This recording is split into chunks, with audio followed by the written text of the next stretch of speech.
post mula sa mga netizens. Matapos malaman ng mga netizens na ang sponsor umano ng giveaway na ito ay isang online gambling website. Sa halip na papuring umani ng iba't ibang reaksyon ang milyong pisong giveaway ng content creator, kung saan may ilang mga netizens ang umatras sa pagsali dahil sa umano'y naturang sponsor ng giveaway. Ano nga ba ang tunay na dahilan ng kontrobersiya? Totoo bang nabalot ng issue ang isa sanang pinakamalaking giveaway ngayong taon? O isa lamang itong usapin na nagdulot ng iba't ibang opinyon mula sa social media?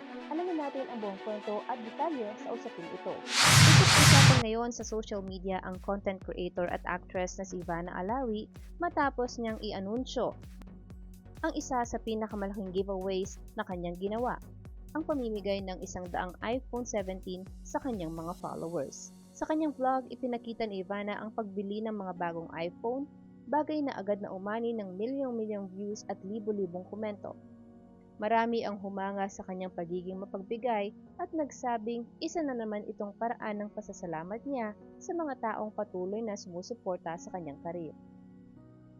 Sa unang tingin, tila isa lamang itong simpleng giveaway, ngunit habang dumarami ang mga nanonood ng vlog, napansin ng ilang netizens na ang naturang giveaway ay bahagi ng isang promotional campaign na may kaugnayan sa isang online gambling platform na ini-endorso ng actress. Dito nagsimula ang iba't ibang reaksyon ng publiko. Sa social media, hati ang opinyon ng mga netizens. May mga nagsasabing wala silang nakikitang mali dahil malinaw namang sponsorship ang naturang content at legal naman ang endorsement. Ayon sa kanila, nasa bawat tao pa rin ang desisyon kung sasali o hindi sa giveaway. Ngunit mayroon ding mga netizens na nagpahayag ng kanilang pagkadismaya. Para sa ilan, hindi sila komportable na suportahan ang isang promotional campaign na may kaugnayan sa online gambling. Dahil dito, may ilang mga nagsabing umatras na lamang sila sa pagsali kahit pa napakalaki ng premyong maaaring mapanalunan.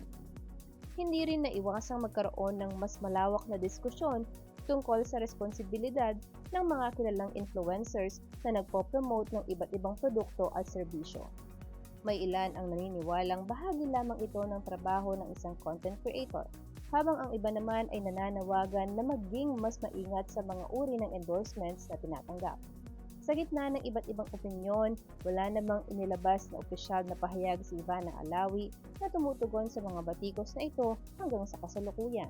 Sa huli, malinaw na ang naging sentro ng usapin ay hindi lamang ang 100 iPhone 17 na ipinamimigay, kundi ang mas malawak na usapin tungkol sa impluwensya ng social media personalities at ang epekto ng kanilang mga endorsements sa kanilang milyong-milyong taga-subaybay.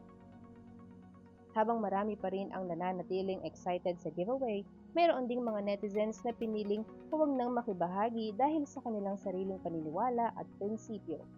Sa ngayon, patuloy pa rin inaabangan ng publiko ang opisyal na pag-anunsyo ng mga mapipiling winners at kung magkakaroon ba ng pahayag si Ivana Alawi kaugnay sa naging reaksyon ng publiko.